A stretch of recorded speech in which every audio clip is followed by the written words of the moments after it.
السلام علیکم دوستو، آج کی کہانی بہت ہی شاندار ہونے والی ہے۔ کہانی کی جانب آگے بڑھنے سے پہلے ایک چھوٹی سی گزارش ہے، چینل کو سبسکرائب کر لیں تاکہ ہر آنے والی نئی کہانی کا نوٹیفیکیشن آپ کو بآسانی ملتا رہے۔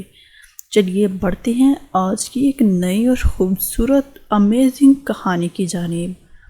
ہم لوگ مڈل کلاس گھرانے سے تعلق رکھتے تھے۔ خوش قسمتی یہ تھی کہ میرا رشتہ بہت ہی امیر گھرانے میں طے پایا تھا۔ میرے ماں باپ اس رشتے سے بہت ہی زیادہ خوش تھے کیونکہ میرے سسرال والوں نے جہیز لینے سے انکار کر دیا تھا۔ میری ساس نے کہا کہ ہمیں کچھ بھی نہیں چاہیے، آپ صرف ہمیں اپنی بیٹی دے دیں۔ میرے گھر والے اس رشتے سے بہت ہی زیادہ راضی تھے۔ میری ساس نے شادی کے لیے بہت ہی زیادہ بہترین جوڑے میرے لیے خریدے۔ مجھے اپنی خوش قسمتی پر یقین ہی نہیں آ رہا تھا۔ ہر کوئی میری قسمت پر رشک کر رہا تھا کیونکہ میں نے شروع سے ہی اپنے گھر میں غربت کے سوا کچھ بھی نہیں دیکھا۔ اب میں اپنے آنے والے دنوں کے لیے سوچ کر بہت ہی زیادہ خوش ہوئی تھی، لیکن شادی سے کچھ دن پہلے میری ساس ہمارے گھر آئی اور کہنے لگی میری بہن ایک حادثے میں وفات پا چکی ہے، اس لیے ہم شادی بہت ہی سادگی سے کریں گے۔ میرے سارے ارمانوں پر پانی پھر چکا تھا۔ میری ساس 2-4 مہمانوں کے ساتھ آ کر مجھے بیاہ کر لے جا چکی تھی۔ جیسے ہی میں اپنے سسرال پہنچی، میرا بھی یہی خیال تھا کہ میرا استقبال بہت ہی شانوں سے کیا جائے گا، لیکن یہاں پر تو ایسا کچھ بھی نہ ہوا۔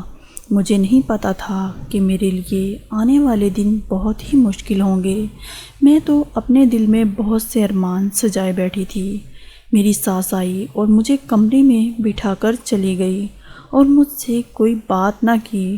مجھے لگا کہ شاید وہ اپنی بہن کے غم کی وجہ سے مجھے کچھ کہہ نہ پائی۔ گھر میں مہمان بھی کوئی نہیں تھا، شاید سارے مہمان اس بات کی وجہ سے نہیں آ پائے۔ میں اپنے شوہر کا انتظار کر رہی تھی، لیکن میرا شوہر ابھی تک نہیں آیا تھا۔ میں بہت ہی زیادہ پریشان ہو رہی تھی۔ جیسے ہی میں نے خود کو آئینے میں دیکھا، میں بہت زیادہ حسین لگ رہی تھی۔ پیاری تو میں پہلے ہی بہت تھی، اس لیے میری ساس نے مجھے اپنے بیٹے کے لیے پسند کر لیا تھا۔ میرے ماں باپ کو اس رشتے پر کوئی اعتراض نہیں تھا۔ انہوں نے لڑکی کے بارے میں بھی ذرا بھی چھان بین نہیں کی اور مجھے رخصت کر دیا۔ میں اپنے شوہر کا انتظار کر رہی تھی کہ اچانک کمرے کا دروازہ کھلا۔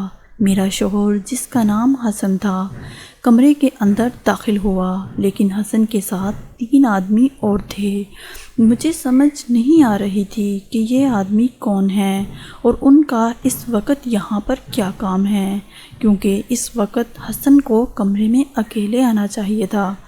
پیچھے ہی میری ساس بھی کمرے میں آ چکی تھی کیونکہ کافی دیر گزر چکی تھی۔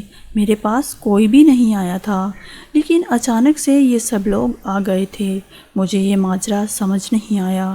کمرے کے اندر آتے ہی حسن نے ان آدمیوں کو کہا، جس طرح کا مال تم لوگوں کو چاہیے تھا ویسا ہی مل چکا ہے، کم عمر اور بے حد حسین۔ ان آدمیوں کے چہرے پر ایک طنزیہ مسکراہٹ نمودار ہوئی۔ میں نے حسن کو کہا، آپ یہ سب کچھ کیا کہہ رہے ہیں؟ میرا آپ کے ساتھ نکاح ہوا ہے، میں آپ کی بیوی ہوں۔ اس نے ایک زوردار تھپڑ میرے منہ پہ دے مارا اور ان آدمیوں کو کہنے لگا، جلدی سے ہماری رقم دو اور اس کو لے جاؤ۔ اس کی یہ باتیں سن کر میرے ہوش اڑ گئے تھے۔ ان آدمیوں نے میرے شوہر کو بہت ہی زیادہ رقم تھما دی اور کہا، ہم کچھ دنوں بعد آ کر اس لڑکی کو لے جائیں گے۔ میرے شوہر نے ان کی ہر بات کو ریکارڈ کر لیا تھا۔ میری طبیعت بہت ہی بری ہو چکی تھی اور میں بے ہوش ہو گئی۔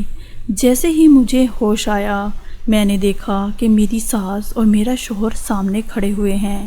انہوں نے مجھے کہا کہ آئندہ تمہیں ہم تمہارے ماں باپ سے بھی ملنے نہیں دیں گے، اور اگر تم نے ذرا سی بھی ہوشیاری دکھانے کی کوشش کی تو تمہارا بہت برا حال ہوگا۔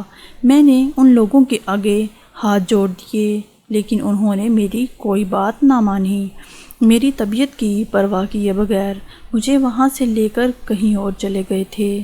اس طرح ہر روز میرا شوہر میرے ذریعے بہت ہی زیادہ پیسے کماتا تھا اور میری ساس ان پیسوں کو پا کر بہت ہی زیادہ خوش ہو جاتی۔ میری ساس کہنے لگی، اب تو ہم لوگ ہر روز ہی امیر ہوتے جائیں گے کیونکہ تم ہماری کمائی کا ذریعہ بن چکی ہو۔ میں نے کہا، آپ لوگوں کو خدا کا واسطہ ہے میرے اوپر ایسا ظلم مت کریں، لیکن ان لوگوں کو مجھ پر ذرا بھی ترس نہیں آ رہا تھا۔ میرے گھر والوں کو تو پتہ بھی نہیں تھا کہ میرے اوپر کیا قیامت بیت رہی ہے۔ میں اگر انہیں کہتی کہ میں اب آپ لوگوں کے لیے کما کر نہیں لا سکتی، میرا شوہر مجھ پر ظلم کے پہاڑ توڑ دیتا تھا۔ میں نے انہیں خدا کے خوف سے ڈرانے کی بہت کوشش کی، لیکن شاید وہ مرنا بھول چکے تھے۔ مجھے اپنے گھر والوں کی بہت ہی زیادہ یاد آتی تھی، لیکن انہیں تو خبر بھی نہیں تھی کہ میرے اوپر کیا بیت رہی ہے۔ میرے دماغ میں طرح طرح کے خیالات آ رہے تھے، کیونکہ میں اس زندگی سے بہت ہی زیادہ تنگ ہو چکی تھی اور سب کچھ چھوڑ کر اپنے گھر واپس جانا چاہتی تھی۔ میں نے خدا سے رو رو کر دعائیں مانگنا شروع کر دی۔ ایک دن ایسا ہوا جس کے بارے میں نے سوچا بھی نہیں تھا۔ ہمارے گھر کچھ آدمی دیوار پھلانگ کر داخل ہو گئے اور ہمارے گھر کے دروازے توڑ کر اندر داخل ہو چکے تھے۔ میری ساس اور میرا شوہر ان لوگوں کو دیکھ کر سہم چکے تھے، لیکن جیسے ہی میں نے سامنے کھڑے ہوئے شخص کو دیکھا، میرے چہرے پر مسکراہٹ نمودار ہو گئی، کیونکہ وہ کوئی اور نہیں، میرا اپنا بھائی تھا جو پولیس کے ساتھ اس گھر پر حملہ کر چکا تھا۔ پولیس والوں نے میری ساس اور شوہر کو حراست میں لے لیا۔